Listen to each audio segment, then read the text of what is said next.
there was one misconception that you could put right today about lead logistic partnership and supply chain orchestration, what would it be? A lot of companies can look at us just as an outsourcing opportunity. And I think there's so much more than that with the capabilities of the technology and the people. Why is there such a need for supply chain orchestration right now?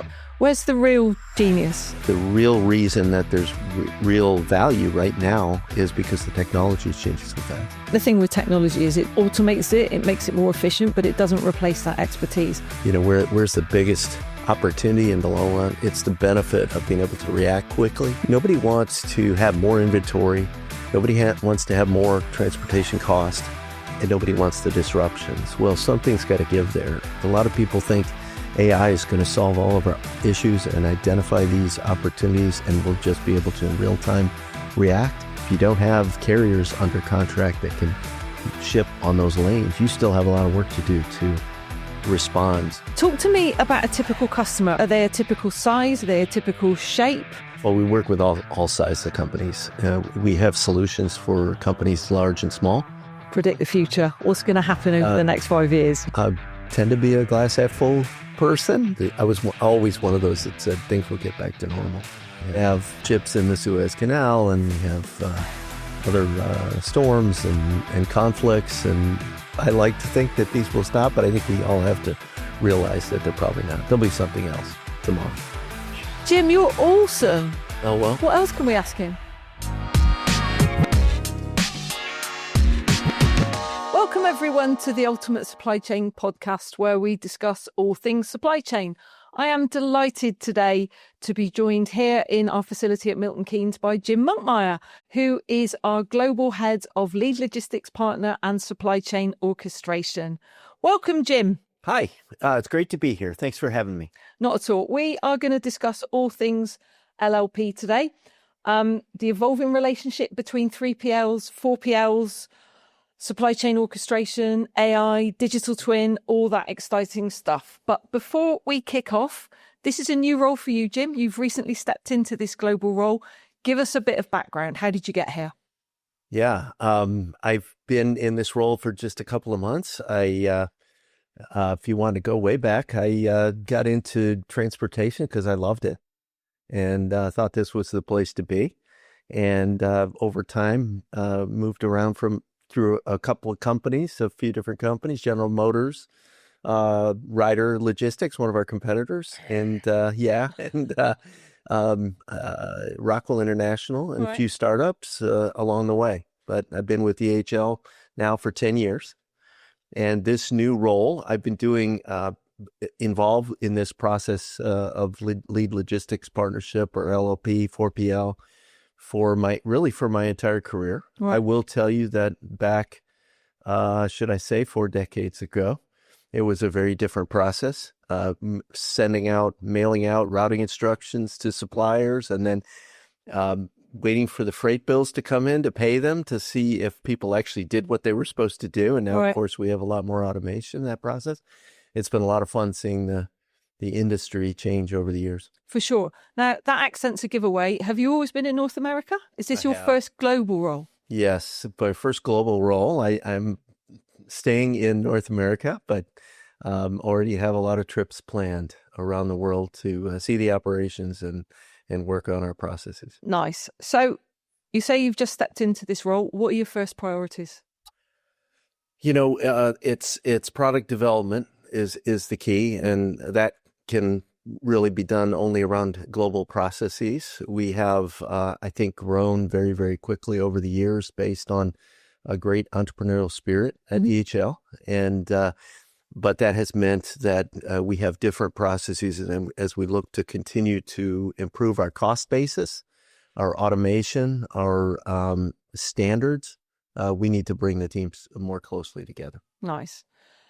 So I work in marketing, you know that. When I look at all of the collateral we have around LLP, tell me, we talk about being a lead logistics partner. We talk about supply chain orchestration. Sometimes we talk about 3PL. Sometimes we talk about 4PL. What do we mean specifically by all those terms? Yeah, good question. The LLP, as we call it at DHL, Lead Logistics Partnership, is kind of our own trademarked name. It does mean, it can mean, I should say, 3PL or 4PL, because we have different models Right. depending on what the customer's needs are.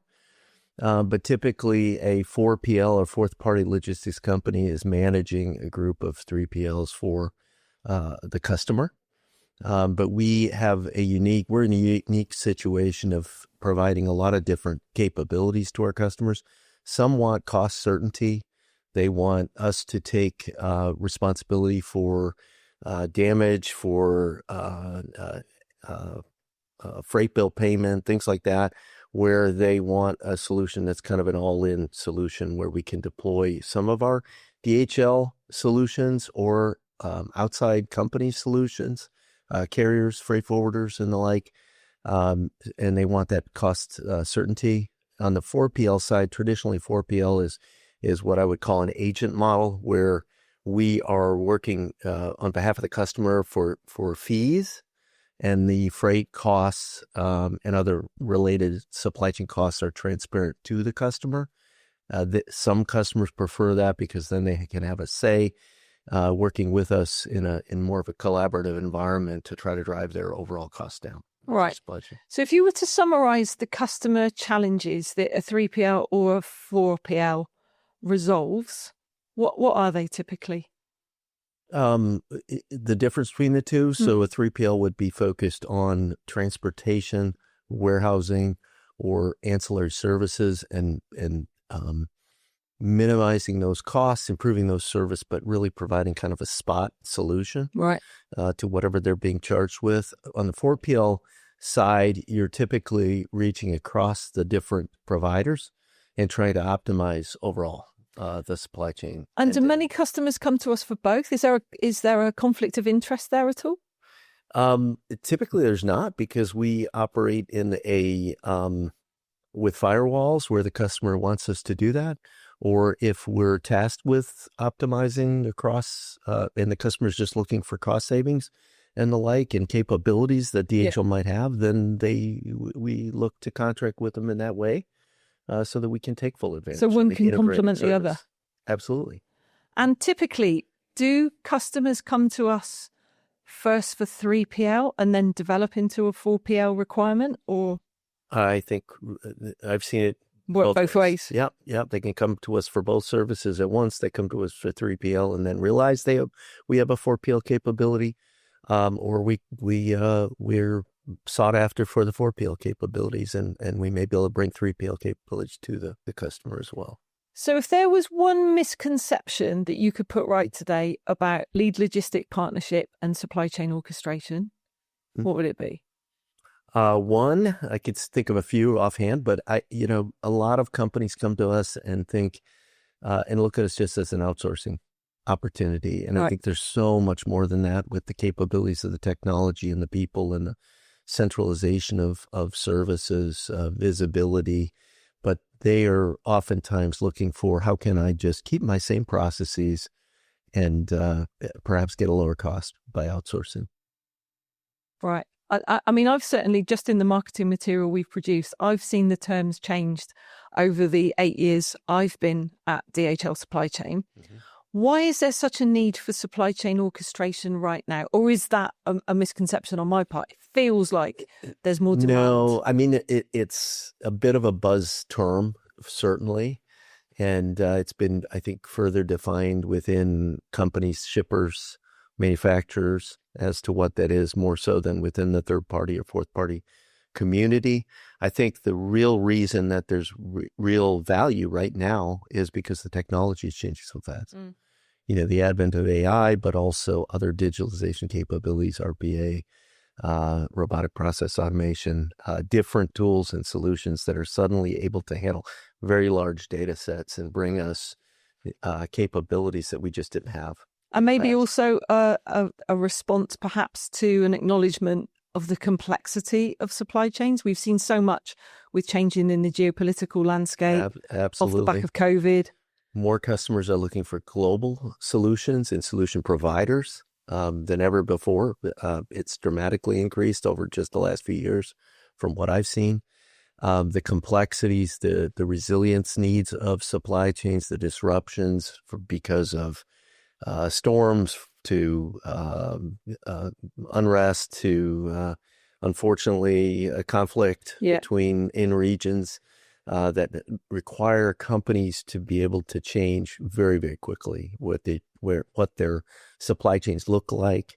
And hopefully we, as a fourth party logistics company or supply chain orchestrator, can help be a part of that to bring new providers in very, very quickly, new capabilities, new locations for cross-docking freight or warehousing freight,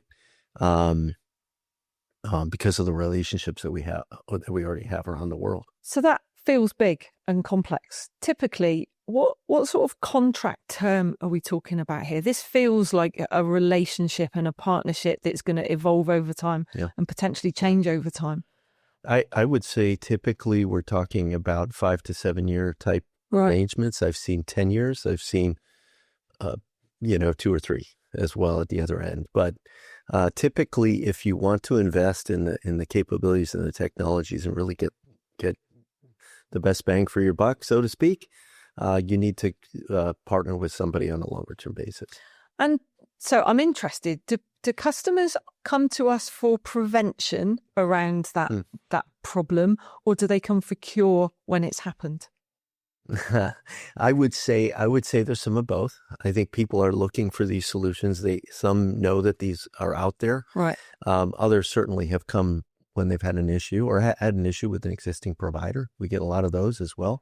It didn't turn out as they thought, or something larger scale happened that the provider just didn't have the capabilities to maneuver on behalf of the ship. And how well, I'm making an assumption there.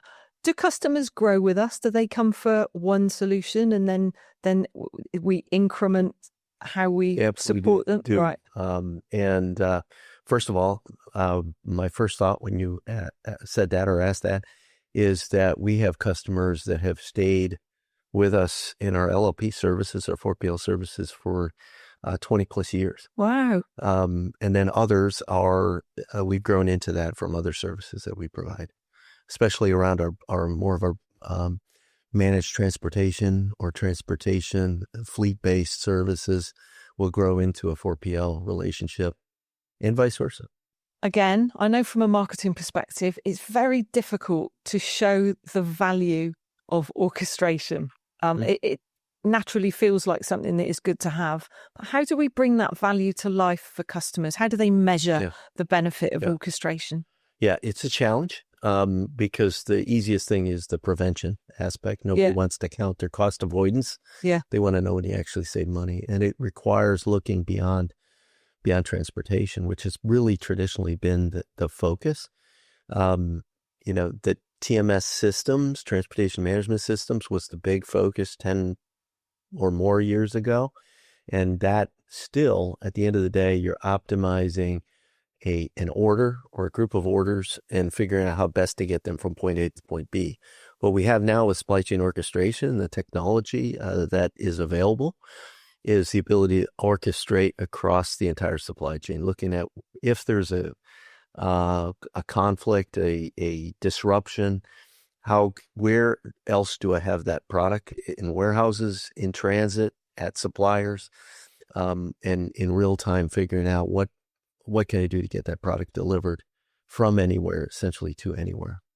That's a complicated process, but if you look at the cost to serve, the cost per sales order, cost per sales dollar, you start to see those benefits. What is the cost of your supply chain versus the cost of your entire organization, trying to drive that down as a percentage of the total. And I'm guessing that with technology today, that's not just a hindsight view. We're also able to provide some predictive analytics to help people work out how to prevent. Those capabilities are here today. There are challenges that companies still have to try to pull that value out. Yeah. You have to have very good data. Yeah. You have to have data quality. It's always about the data. Unfortunately, it still is. Yeah. And you have to have the technology capabilities to do that. The real-time tools to allow you to not just the expectation of our customers now is not just to know when an issue is happening, and to then the next step was to know what shipments that would impact. Yeah. But in real time to be able to figure out, okay, now what are my Prevent it. solutions to do something about it, and to start to know, to be able to predict when those things are going to happen, so you have those solutions ready. So you can plan for them. To be able to plan for them, there are certain things that have to be done in advance. A lot of people think AI is going to solve all of our issues and identify these opportunities, and we'll just be able to in real time react. Well, if you don't have a contract with a provider in a new country, if you don't have carriers under contract that can ship on those lanes, you still have a lot of work to do to respond. So where are you going to need to go? Where would you move as an alternative? If something happened, we need to be thinking that way and planning for those. So scenario planning. Mm-hmm. So typically we've talked about kind of contract term and length of relationship. Mm-hmm. How long does it take to set one of these up? How long does it take to set up a model that allows customers to respond and flex with changes? Yeah. I mean, a flexible model is going to take months still today. We can launch a client overnight almost in certain scenarios, but you're going to get basically what you have today. So you have to invest in the time to get it right. You're probably looking at 4 to 6 months to get to a solution that really is flexible, agile, where you can start to prevent some of these issues that are happening today in your supply chain. You mentioned AI. This wouldn't be a podcast if we didn't mention AI, would it? Mm-hmm. AI, control towers, digital twin, those are all terms I hear whenever we talk about supply chain orchestration. Where do you see the real value in those technologies today? What do each of them bring to the party? There's a lot of different value that we can bring. So I like to split the supply chain orchestration into the static and the dynamic. And we really need both because, as I said earlier, the digital twin is the static solution that lets you run those scenarios very, very quickly. Right. But it's going to tell you, well, consolidate over here in this country instead of that country, or in this city instead of that one. You then need to go out and contract that, set that up, get pricing in place to be able to run that solution. So that's the static. You're still orchestrating, you're transforming your supply chain. Very, very important. The AI comes in that scenario as well, but also in the tools that are available to do the real-time planning. And that's a different type of solution, but also AI-based. Then you have AI that's driving process automations, where we're using it for appointment setting, to call locations, to set appointments automatically. It's amazing what the technology. I saw that in Istanbul, in the control tower in Istanbul. What they're doing with AI is, it's mind-blowing. Yeah, it really does work. You hear a lot in the press right now about failures around AI. I think it's the way you're going about it, perhaps, that is keeping you from seeing some of those benefits. But there is truly benefits coming from this. And I'm not necessarily seeing, the impact on the workforce. We need, if anything, we need as many or more people. We're growing, so we have places for the people, but we also have new needs, new capabilities that we need our employees, our associates to have. I think the thing with technology is it doesn't replace expertise, does it? Mm. It automates it, it makes it more efficient, but it doesn't replace that expertise. I was about to ask you, where's the real genius in supply chain orchestration? Is it in the application of the technology, or is it in understanding the processes, or where's the genius in this? I think it's all the above. I really do. I'm not yet sure where the biggest benefits are going to come, but I do see an opportunity of this orchestra. I think unfortunately with technology, typically the costs don't go down, but the benefits are where we're going to really see things. If you speak to, where's the biggest opportunity in the long run, it's the benefit of being able to react quickly. Nobody wants to have more inventory. Nobody wants to have more transportation cost, and nobody wants the disruptions. Well, something's got to give there, and what the opportunity is, that technology to be able to give us the early warning so that we can take action to keep our costs down to, not necessarily have a lot more inventory standing by in case, but to be able to respond and react so that those disruptions create the smallest incremental cost as possible. Yeah, and I guess the technology is the means to the end, isn't it? The technology provides the visibility. The visibility allows you to respond before a risk becomes an issue. And maybe you can truck it instead of put it in the air. Yeah, things like that, or put it on the ocean instead of putting it in the air, to keep those costs down and respond instead of react. LLP, supply chain solution or freight solution? It's a supply chain solution. Yeah, do we have to make sure the freight moves? Absolutely. But we're not moving it. We're typically running control towers to coordinate that, and hopefully in a more lights out fashion, and then dealing with the exceptions and dealing with the strategic planning of the digital twin capability to plan, what's next? How do we transform the supply chain to the next level? I was talking to Oscar a couple of weeks ago, and he made the point that the fact that we have a supply chain business and a freight business, that is absolutely deliberate, because they are completely different areas of expertise and require different skill sets. Absolutely. Yep. We're involved with facilities, coordinating, again, looking at where the product is across the entire supply chain and optimizing that. And freight is just a piece of that. So what's our relationship with freight then? We just work in partnership with them when a customer comes to us? Well, I think DHL Freight has capabilities that are exceptional in the marketplace. So typically we are looking at, as we want better visibility, better improved transits, improved utilization of equipment and things like that, freight becomes a very valid solution. So we're often positioning that, obviously with the customer's blessing, but absolutely. Talk to me about a typical customer. Are they different? Are they a typical size? Are they a typical shape?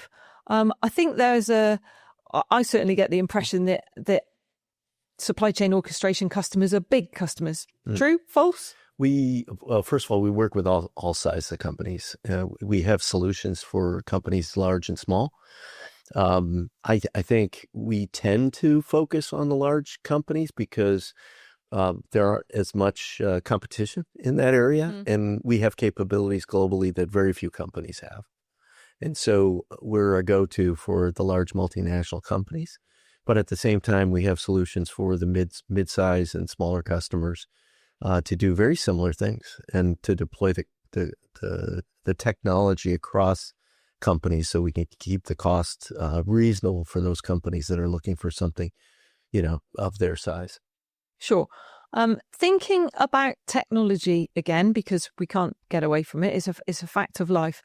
Are we at the stage yet where customers are coming to us and telling us what technology they want? Are they coming and requesting technology, or are they still coming to us for support with a very specific business problem? That's a great question. That's an interesting question.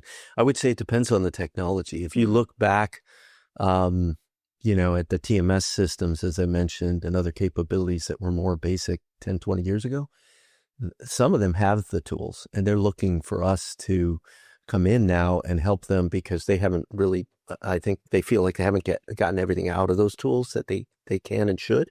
And we have typically much more experience just dealing with different types of customers, different situations, different geographies. Maybe they're moving to a new geography.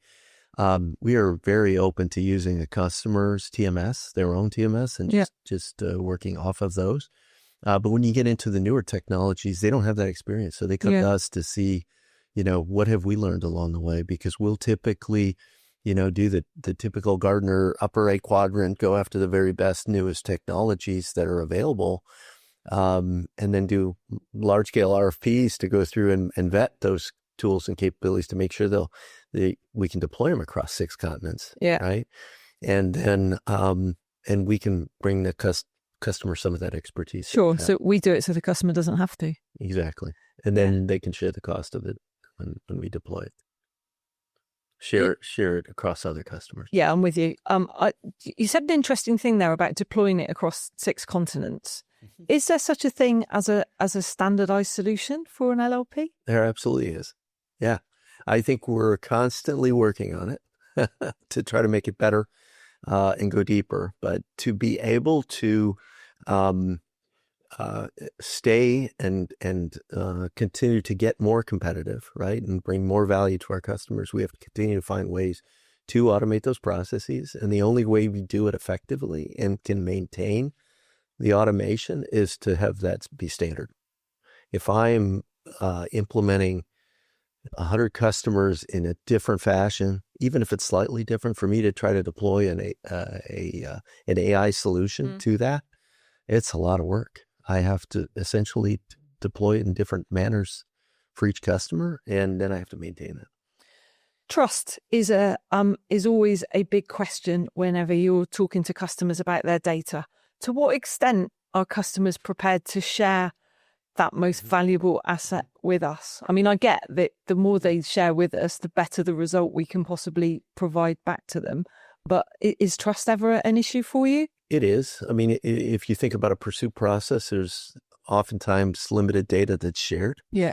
I always try to encourage companies to share more data, especially as a 4PL or LLP provider. And with the firewalls that we do have for that information, I am essentially acting as a consultant. I'm coming with new solutions, different solutions. When you think about value creation and digital twin capabilities and things like that, the more data you can share with me, the better the solution will be, and we can move forward much more quickly. There is typically a trust element there and a cautiousness about that, and a sense of, because of the DHL name, we're a competitor to other 3PL providers, carriers, forwarders, and the like. But we're really, my particular group is separated from that. And so, the more information we have, the better we can do. And once you think about these 5, 10, 20-year relationships, the customers are very, very open at that point. Yeah, I mean, I guess we're just an extension of their team. We're just part of the family, I suppose. Yeah. Looking at, working with them on forecasting, we're helping them, they're helping us with that information. We end up working on these things together. So thinking about supply chain orchestration, it's clearly a partnership, it's a relationship, that the best benefit is accrued from that longevity. What does that mean for commercial terms? What are our commercial models like for this sort of business? Well, I would say that is a place where they're very disparate. We've got a lot of customers have something in mind already. Right. And we tend to, especially in an RFP process, move toward that. But I would say what happens is, and we will propose this in every deal, some type of a gain share. Right. Okay. And that is putting our money where our mouth is. And it becomes a bigger piece in later years, because that's where the customer is expecting and demanding that we continue to add value, and that we drive our fees more and more from gain share than from some type of fixed fee where we're not incentivized to do more for that customer. And I like the gain share too, because it will drive performance. If I see an opportunity, I'm going to, beyond what was agreed to and maybe the initial agreement, I'm going to bring more resources in, because it's going to be beneficial to me and to the customer in the long run. Definitely. That makes perfect sense. So I can see a lot has changed in the recent time, with things like changing geopolitical climate, emergence of technology. It feels like we're at the confluence of a huge amount of change in your area of the business. Predict the future. What's going to happen over the next 5 years? It's funny, because after COVID, I said, things will basically, I was always one of those that said things will get back to normal. The new normal. We have ships in the Suez Canal, and we have other storms and conflicts. And, I tend to be a glass half full person. So I like to think that these will stop, but I think we all have to realize that they're probably not. There'll be something else tomorrow. For sure. So what skills do you see, and skills and capabilities do you see that the supply chain leaders of the future, particularly in this area, need to have to be successful as those changes hit us? Well, I think there's the disruptions to the supply chain and the agility that's more and more expected, but also the technology that continues to change. And so people need to embrace the technology.